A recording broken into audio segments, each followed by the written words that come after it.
Good evening, everybody. Good evening. Good evening. Hello. Hello. How are you all? All right. For those of you who don't know me, my name's Toby Altman. I'm the director of the RCAH Center for Poetry. And it's my pleasure to welcome you to RCAH and to tonight's event, a reading with Kenzie Allen. Tonight's event is co-sponsored by the Native American Institute at Michigan State, and I'd like to thank Kevin Leonard, who unfortunately couldn't be here tonight, the director of the Institute, for his support and collaboration. And I'd also like to thank the RCAH Center for Poetry intern, Chase Jerome Davis, who did much of the legwork planning tonight's reading. And I think most of you already know this because you saw it coming in, but Chase and Joe and Ari Colwin printed really beautiful broadsheets of one of Kenzie's poems, and those are available for free, and you could probably get them signed if you come to the reception afterward. So if you haven't gotten one of those, make sure you grab one on the way out. Let me also take one more moment to thank the Center for Poetry's Assistant Director, Lori Hollinger, who has gone far, far above the call of duty in the past couple of weeks as we have embarked on our unreasonably ambitious Spring Poetry Festival. Hey, we're in the middle of our unreasonably ambitious Spring Poetry Festival. It's hard to believe, but this is our third reading in as many weeks. Some of you believe this because you've been to all of the readings, and I am deeply, deeply grateful to you. And there's more to come. So if you are hungry for more poetry, or if you need to satisfy an events pass requirement for one of your classes, I hope you will join us next Saturday at 7 p.m. right here as the festival comes to its conclusion with a poetry slam organized by former Lansing Poet Laureate Masaki Takahashi. It's going to feature MSU student poets competing alongside national talents who are flying in special, such as Ayanna Florence and Breeze the Poet, poets from Lansing. It's going to be really fun, kind of unlike anything that we normally do here, so I encourage you to drop by if you're interested. And if you can't make it next weekend, but you're interested in poetry anyway, sign up for our newsletter. We don't send a lot of emails, but when we do, they're really good. No, we have some really cool stuff that we're cooking up for next year. None of which I can announce publicly yet, but if you want to be in the know, sign up for our newsletter. In this, I think, fairly dark historical moment, it has been really good to be together so often, listening to poets, watching them interact with students, and reunite with old friends. For me, this festival has offered a reminder of why poetry matters. Poetry is not simply an art, but it is an invitation to community and to solidarity. And in that spirit, I'd like to begin this evening with a land acknowledgement which the Native American Institute drafted for the university community. Quote, Michigan State University occupies the ancestral, traditional, and contemporary lands of the Anishinaabe Three Fires Confederacy of Ojibwe, Odawa, and Potawatomi peoples. In particular, the university rests on land ceded in the 1819 Treaty of Saginaw. We recognize Michigan's 12 federally recognized Native nations, historic indigenous communities in Michigan, indigenous individuals and communities who live here now, and those who were forcibly removed from their homelands. In offering this land acknowledgement, we affirm indigenous sovereignty, history, and experiences. Close quote. As I've been reading this text before each of our readings over the last few weeks, of course, I've thought about the limits of land acknowledgements, their tendency, particularly in the hand of white academics, to become a performance of solidarity without commensurate substance or sacrifice. But I've also been thinking about their value, the way that they insistently reorient our understanding of what matters in our shared history around land. Land not just as a site of historical violence, but as a site of community and of belonging. Kenzie Allen's first book, Cloud Missives, published last year by Tin House, begins at just this juncture. She starts, that is, with the land itself, its history and the way that history works through and into the present. Breaking Ground, which opens the book's first section, finds her at an archaeological excavation. Quote, I enter the gravesite, no catacomb, no bower, the spade, a blade shaken, christened in the mound. Close quote. Archaeology, Allen noted in a recent interview with the podcast Between the Covers, is a, quote, destructive science. It destroys what it seeks to study through the nature of excavation itself. So if there is a tenderness in her image, the shovel christened by the dirt it excavates, there is also a palpable sense of the cost of historical knowledge. Quote, "What did I hope to find of my own history?" Allen asks, interrogating her own impulse to dig into the past. But, as my students noted when we discussed the poem in class on Monday, this is not an archaeologist question. What did I hope to find of my own history? It does not pretend to objectivity. It is instead a question about identity, how to recover connections to the past which generations of colonial violence have threatened and damaged. It is, in other words, a poet's question, a question about what poetry can do in the face of violence and depredation. As she steps down into the excavation, Allen announces, quote, "I have brought my art to witness," close quote. I said that Cloud Missives begins here with the land and with this poem, but that's not quite right. In fact, this is the second poem in the book.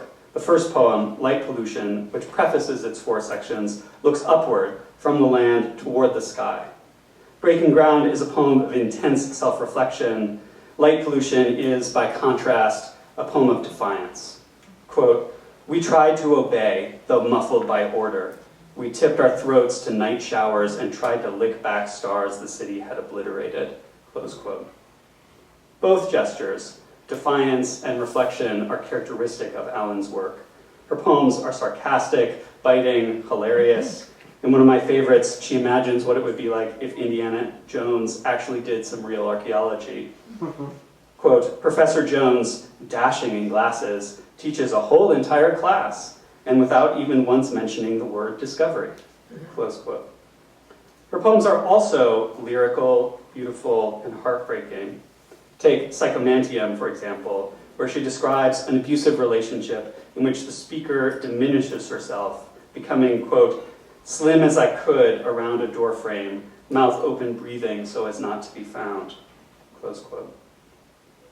It is also characteristic of Allen's work that her book begins twice, once in the sky and once in the earth.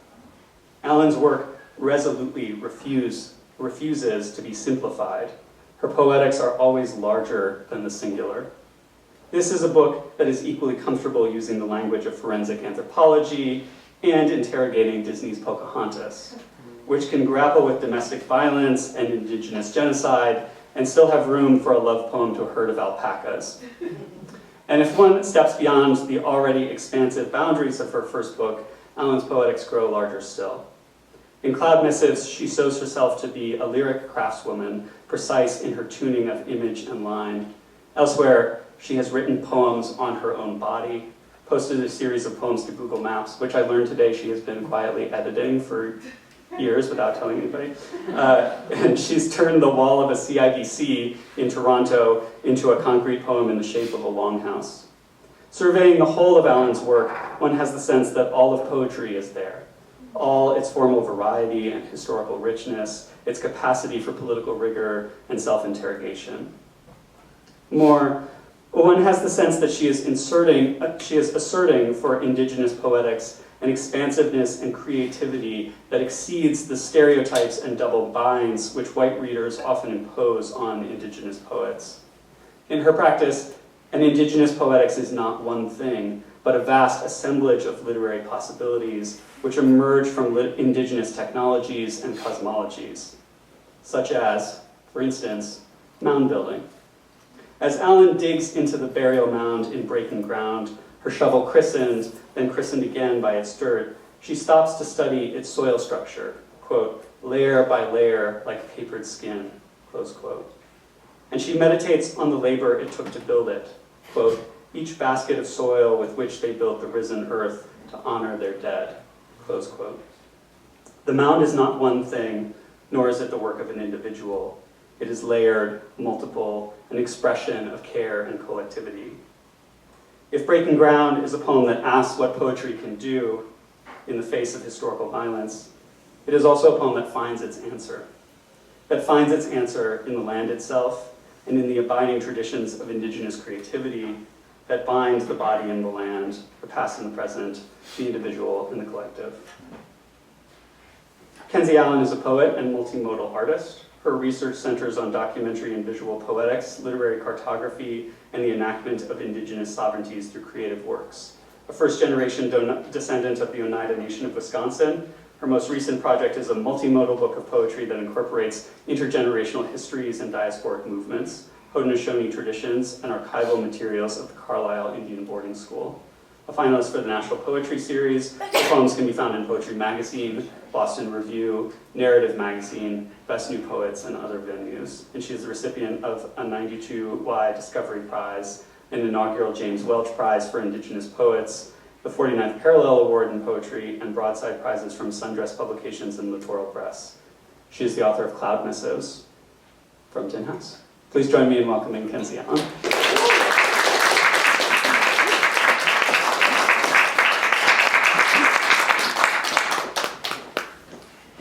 You're welcome. Thank you. Saguli Swagwe. Hello to all of you, my friends. Kenzie ni Yugyats.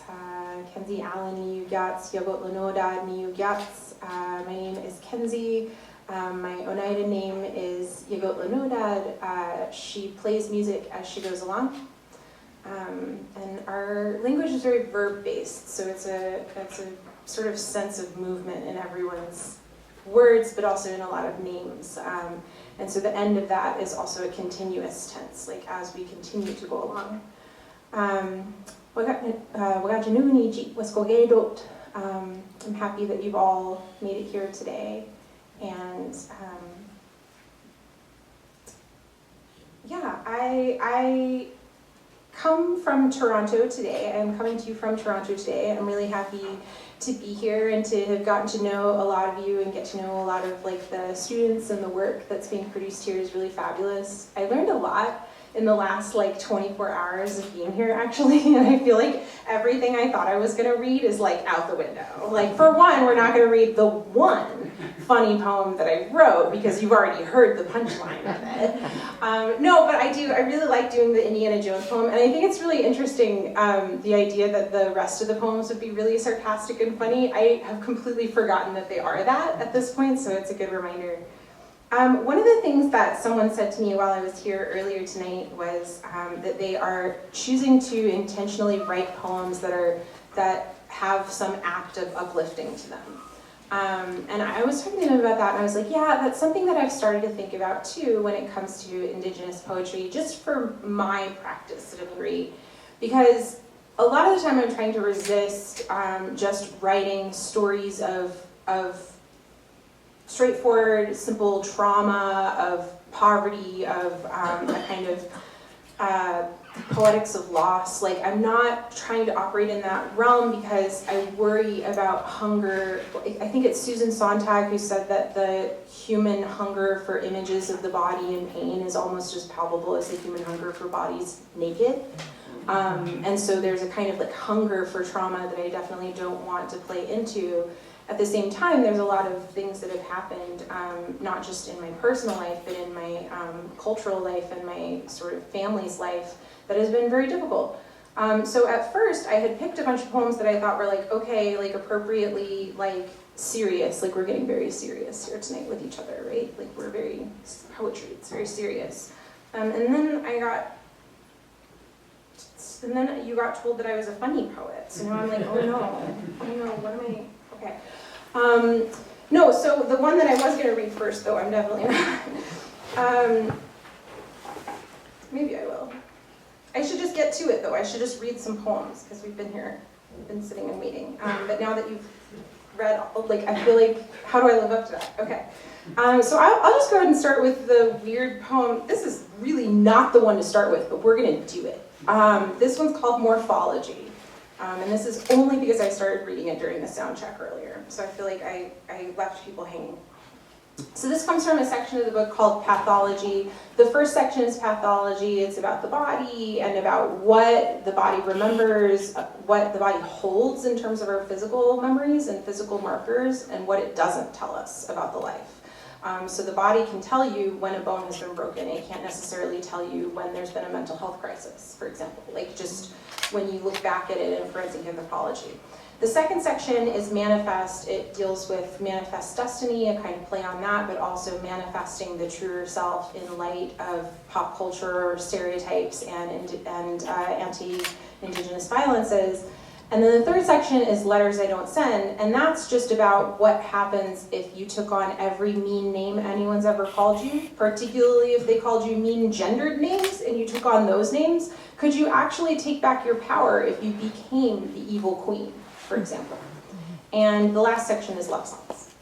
And that's all it is. It's just love songs. It just makes me happy. When you have gone through the process of reclaiming the self and reclaiming the memories and reclaiming the power, then you have to give yourself back to the world. Because that's all you really are, is you are yourself, your truest self in community of some kind, whatever that community is, the more than human world of it. So that's all. You don't need to hear me read it. You don't need to buy any, I should never say that. Okay, so please buy the book. And this is morphology. So this comes from the pathology section. So we're all revisionists. It happened like this. In the hotel hallway, stripped of everything but scraps and begging. And in your version, you let me back in. I was not hurt. I stumbled out for ice. I was not suddenly so aware of my skull as the start of negotiations, or the due conclusion any mouthy girl might warrant saying no. I open the abdomen, pin the skin, isolate the lungs, the tender spleen. I ready my forceps. I begin to probe. Perhaps he planted some wriggling seed that might ruin me from inside out. Will the hate in me become a siphon, a sugar bush spout to let loose my inside, the part of me still red from waiting? We never heal in our own time. Maybe it's a kindness to have grown these jagged teeth, seeking throats, fingers, groins, which should have stayed put, like pepper spray from the gums, the gut twisting at every mustache who walks in this joint. Maybe it's a care the upstairs has taken to make me wary. Maybe it's forgiveness to arm me with permanent bile. Maybe it's forgiveness to arm me with permanent venom, bile, a new morphology, vision fading or still painfully sharp, these lidless eyes to have already held shadows close.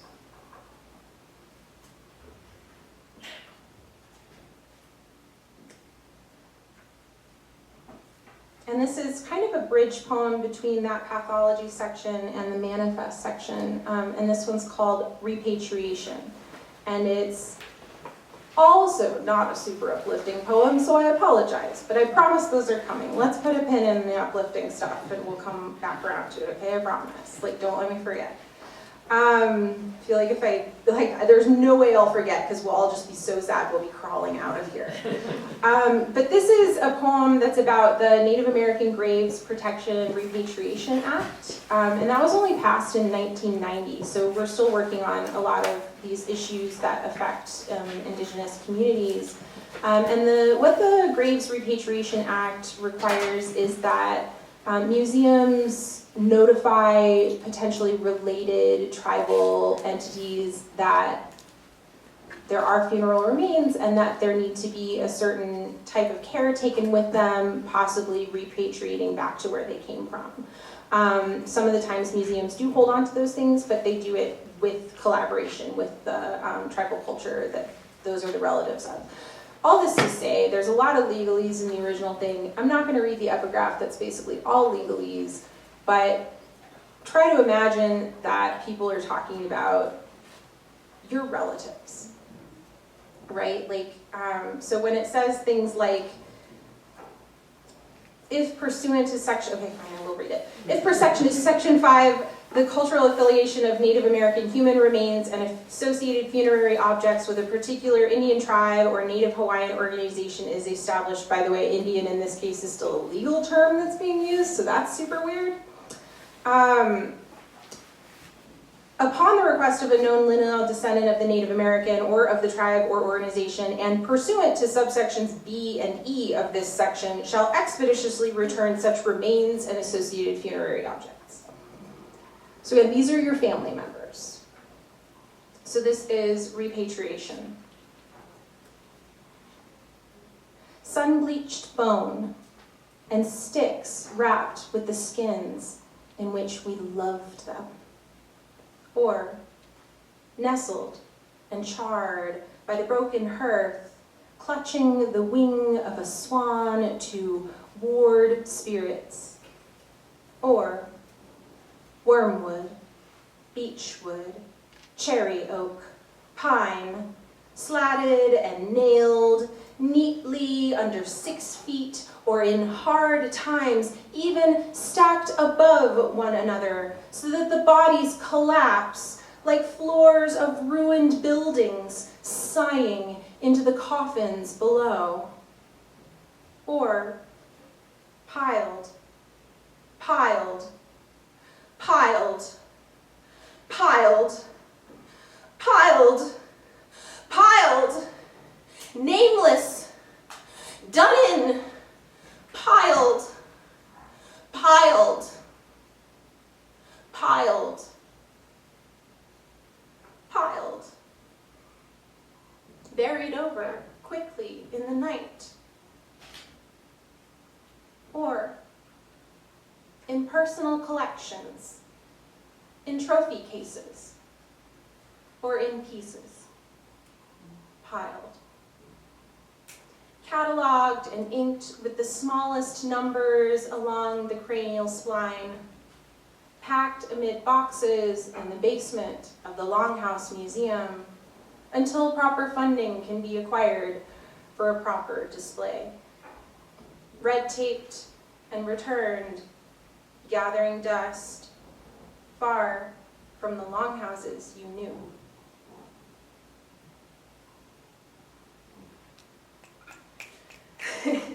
I thought about, that's always really helpful, little poetry snaps, it's like, oh god, okay.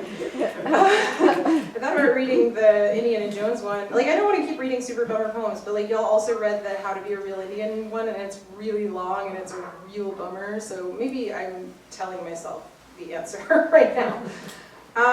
So instead of Indiana Jones, I guess that means we gotta spend some time with the ghost of the British Empire.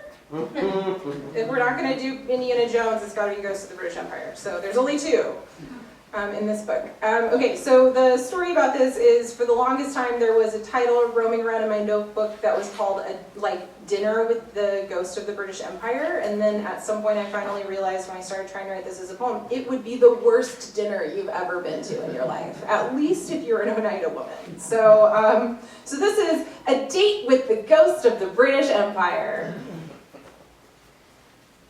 He shows up half drunk and handsy in a polo shirt with exactly 6 popped collars, all seersucker and patterned in tiny muskets. His shorts are covered in birds who no longer exist. It's 5 o'clock somewhere, and the sun hasn't set on him yet. He man-spreads across 3 seats at the bar. He orders Mai Tais, tries to tell you of a gin joint in, where else? Bombay, where he left his best stereoscope and twinned pictures of all the known wonders of the world, or all the known wonders known to him. He's 3 sheets to the wind, brass telescope tuned to the far off, the dark heart, another beautiful territory ripe for harvest, where brown-skinned men bend in the fields and dream only of night, where women give up the craft of their hands and bodies at his behest. In his wallet picture fold-out, he keeps postage stamps of every land he's ever held, even briefly, in vast array.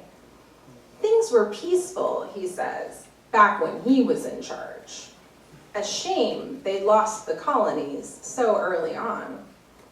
She thinks of her ancestors who fought in that war, who gave up their arrows for guns, who offered white corn against white starvation. What did the empire know of starvation? That's why they call it a commonwealth, he explains. For the common wealth. See? The next Mai Tai comes on a placemat made from a banana leaf. The bar itself a cabinet of estranged curiosities. Yellowed teeth in jars, baby moccasins, carved African masks arranged neatly in rows and tacked to the wall overhead, bronze lamps shaped like monkeys, chairs upholstered in what might be monkeys, mosaic vases holding ostrich feathers, a model giraffe made of cow leather with limpid, deep glass eyes, every possible creature taxidermied into open-mouthed surprise. Such a fine specimen, he says of her. He asks to put his calipers around her lovely skull. His best of everything belongs to someone else. Malta, Minorca, Gibraltar. She rolls the names around in her dark mouth. Zanzibar, Sarawak, British Ceylon, no. Sri Lanka, Mumbai, Myanmar. Think of all the names lost to his sons. Think of all the tongues flattened and torn or taxed, collected, the beaver skins, the elephant tusk, the model armies slayed across the map. He doesn't ask her to call him a cab, but of course she does. She bundles him inside with his tartan scarf and tweed wool cap, knowing he's so prone to cold. Even now, heaven forfend she be blamed for his death. He makes one last pass. A protectorate, a dominion, come, join the fold. She whistles to the cabbie, shakes her head, pats the door as it slides out of sight. She turns back to the world and its own wonders. The sun has set, and it is night.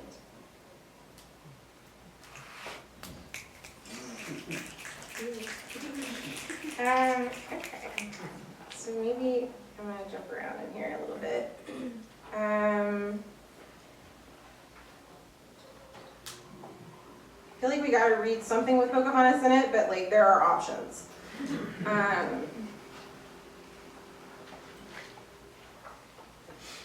Neither of them are funny though. One of them's a little less sad, so we'll read that.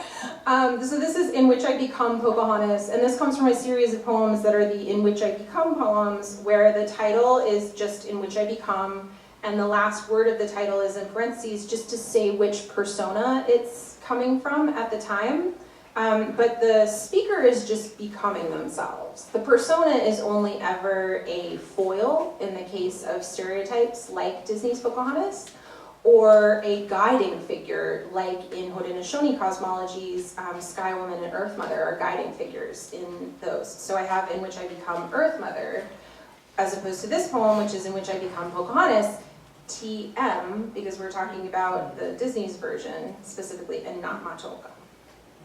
So this is In Which I Become Pocahontas, TM. What else would I paint with? I was the one singing, after all, who tipped my throat to the blue corn moon, taken with every flash of neon leaves. Each sycamore height begets a swan dive, you putting down your musket for once. A river changes course over decades, but here I am, she is still finding her delta. Dugout upturned, I flamed down for it, whatever love left me captured. And did I fling myself across that execution for bravery or despair? But the seeds listen better when you speak their name, their creator. You ask me only where to find the gleam for which you came, all this way with dwindling provision. What you seek won't fill you.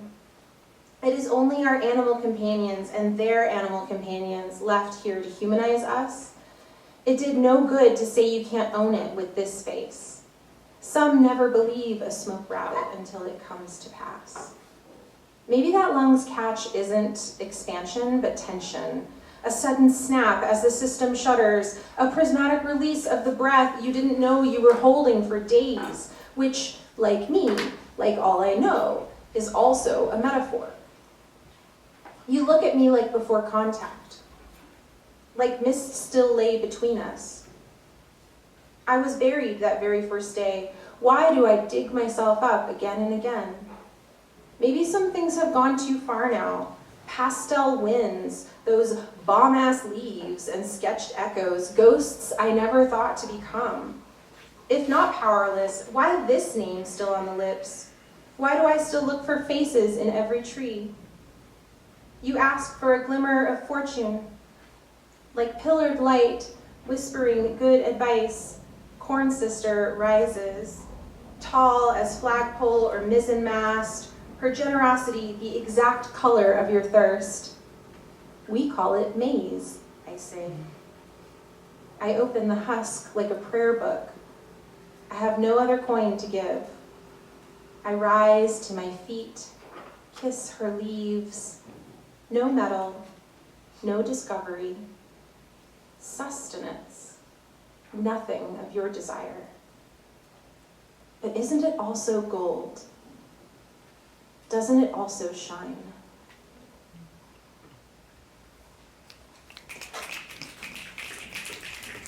I want to read a couple of the letters I don't send. Again, these are really bummer, but we're going to get to the love songs soon, I promise. But they're fun, they're kind of weird. They're, like I said, they're like if you took on the moniker of every mean thing you'd ever been called.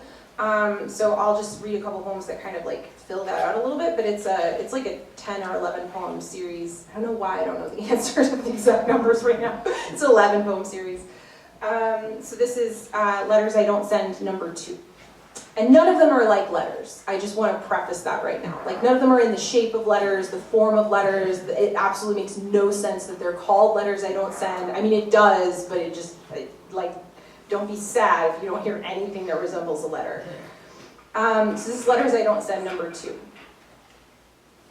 She had decided at last to become the villain. Floor-grasping sequined lame on offer in Joanne's bargain bin. Okay, I feel like I have to say this. I was here recently in Lansing, and my very last trip to Joanne's was here in Lansing. So you have to understand, this place holds a special memory, both a special memory and a really sad memory in my heart. And it was not the time to go to, I see y'all nodding, so I'm like, yeah, like you understand me. It was not the time to go to Joanne's. It was desolation. It was absolutely so depressing. But Joanne's used to be a thing, and so the floor-grasping sequined lame was on offer, as they say in Norway. It was on sale in Joanne's bargain bin. Smoke bombs were handy in the basement, where he'd left his stash of pyrotechnics and an empty plastic whiskey jug.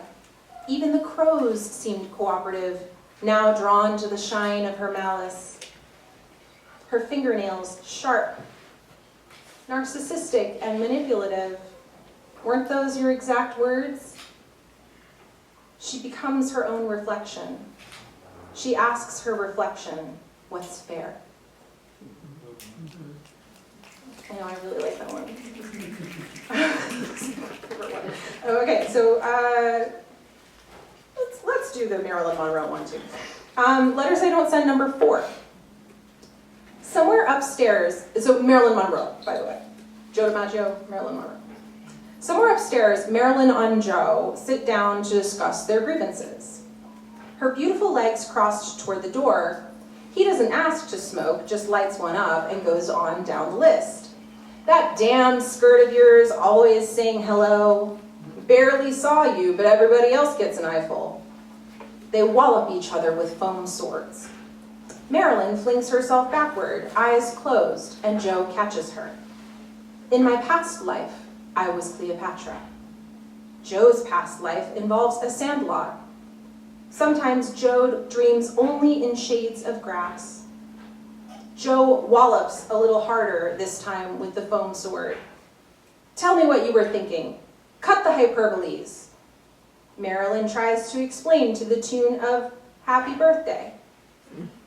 Joe defriends her on the Facebook. Joe says, I won't wish you a happy birthday because you never wished me a happy anything. Now here's the fun facts. Everything in that poem is true, just not of Joe and Marilyn, as far as I know. So this is Letters I Don't Send, number 6. Some mornings the queen emerges from her bedroom, bleary, bruised, skin paler than she's ever seen it, a bone china patterned in blue and gray. She enters the golden carriage, surveys her domain. Did she know there'd be grief lingering in those lands? Crying all over the countryside. Wheat fields bent low, forests gone fallow, thatched roof houses drooped in rain, relentless rain. A storm, she's told, surely of her own making. And yet, I remember those many days of downpour as welcome friend. My own likeness shone back to me, a sky I could finally recognize, be recognized by, a garden of cinders. She wanders the deepest woods she can find. She makes her offerings to the earth.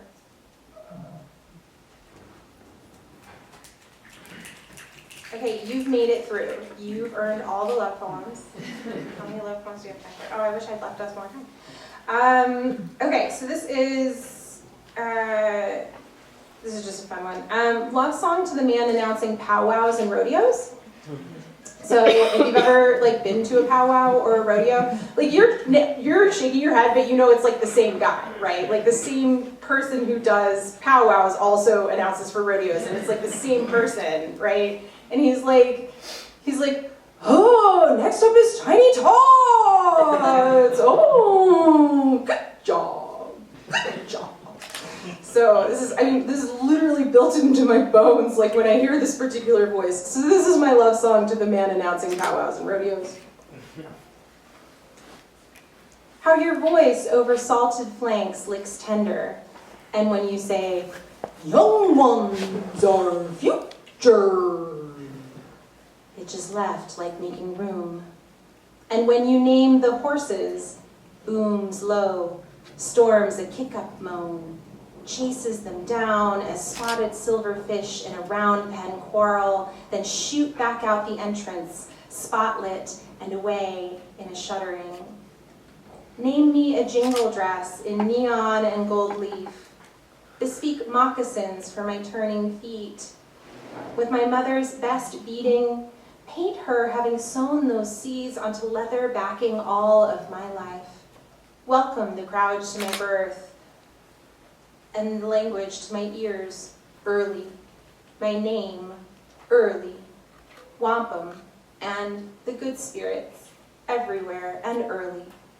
Don't send me home without a round of applause, if not a title, if not a good ride and a fast time.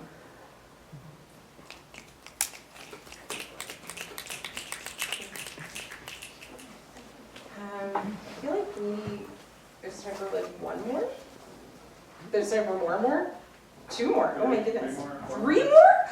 Hey, thanks. All right, maybe we will get to the karaoke tonight. Okay, in that case, well, since we've called out the alpacas, let's go ahead and do our shout out to the alpacas. I thought about reading the other one though. This one's so much better because the other one's still half baked, but if you catch me later and you want me to read you the peacocks poem that goes with the alpacas poem. So in my hometown in West Texas, it regularly gets up to 113 degrees in the summer, all the time. And we just live there. People actually do live there. And so do alpacas, apparently. And they keep them outside, in this ridiculous heat. They have, stuff they can go under if they want. They can get out of heat if they want, but they never do. They just, sit out in the bright sunlight, chewing. Mysteriously, just always chewing. And they do have some little miniature pony friends that I did not write about. So don't feel like these alpacas are totally alone. I will say there's not a herd of them, there's like 2. So we need the miniature ponies to like round out this little herd. But so this is, well, let's just say that these are real alpacas, and I do check on them every time I go back to my hometown, and as of like last fall, they were still there, and their little pony friends were still there, and they were still chewing. God only knows. But I love them. And so this is a love song to the alpacas of Solomon Lane. Solomon Lane is the street in Midland, Texas.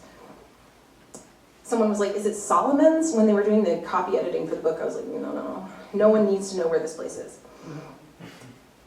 Because I want to keep the alpacas all to myself. Okay, love song to the alpacas of Solomon Lane. You know nothing of stars. A low black river borders the field, and a sturdy little fence you arch across with your precious skull and your ludicrous eyelashes. Should a child approach with carrots or careless hands? You don't know the ocean or the end of that road, the bubbling cloud of ash thrown up by dirty bombs, what a human can do to another human, or to anything else, really, that gets in its way. The piles of glittering shards left over from the jeweler's perfect cut. You don't know the way they call us gone. Don't know life as illegal. You've no concept of the delicacy of a vein. Which country's lost water sends alfalfa to your bin? If there is a hum overhead, some cold flying spider crowned in a tiny green light and a single relentless eye, you need nothing of coordinates, demographics, the outline of a district or illusion of safety. Just shears at the right time, a firm hand, a soft voice, carrots. Someone on the other end of a shovel. The dense shag of your shoulders won't hold the heat of this city. How many years until you are gone? Your pen, apparently a really long time, because this poem's at least 10 years old. And I'm sure it's not the same alpacas. I just realized, I was like, you're really sticking around. Your pen, a water feature in another speculative neighborhood with houses all bricked in the French style, starting at only 1.5 million. And I look for you driving lonely the nights I come back to Texas as though from here is belonging. Your jaws work idle, your little hooves muffle in dust. Would that I could have lived happy in your oblivion, not seen airplanes and mistaken them for comets, not seen so much I learned to want or fear. But teach me, sweet, soft-lipped faces, sweet, big dark eyes, how to settle my restless legs beneath me, to be quieted for what I can have. Low on the horizon, that flickering light, I know it's not a supernova. A satellite will do.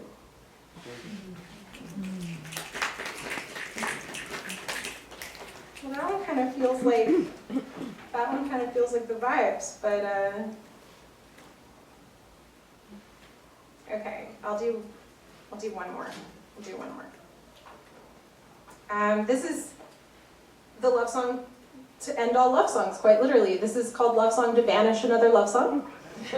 And it's based on the Spanish, specifically like Mexico City proverb, un clavo saca otro clavo. Which, if I'm getting this right, is, so the way to think about this is, how do you get over a bad relationship, right? How do you get over a bad relationship? You gotta bang out a nail with another nail.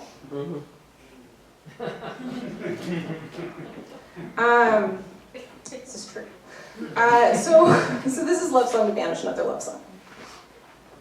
One nail drives out another. My hammer was ready long before my hands. How a waning moon betides a crescent. How I knew after the deluge, the quake, the sickbed, the all-body bruise, I needed kindness. The edge of the lagoon forges the lagoon. The withered leaves beg water, but not a drowning. Upended sky, river weeds as only refuge, entombment in the silt. I awoke one morning with a need to awaken, as though I could smell flowers distant on the wind, the end of endless night, the fog no longer filling up the brick. Where was the mortar? I craved the open field, a fallow birth in which to birth myself. What I thought fit me only fit the outline of fear. If I was unlovable, I became unlovable. If unworthy, I became that too. But in a sunset hours from my own, I gave myself back to the flock, dipped my tongue in a new mouth, ocean deep. Some days I say, you saved me. But it was my tread at the doorway and out into the road. Whose kindness did I need? A sandbar lines the cove. The beaten path defines the cultivated clover patch. Above me, a swallow kites its wings to the angle of the incoming gale. My lodestone, once broken. The ink of my map, a ruined blur, undone by the flood I thought to outrun. A rabbit with no thicket, only the concrete hollow of an open storm drain. Only then could I hear the nearby stream. Outside, the lavender, the bees greet each thistle gently. The sun, a break in the trees. Birdsong, a clarion, kulning, invitation. An apple, fallen right at my feet. Thank you, you're welcome.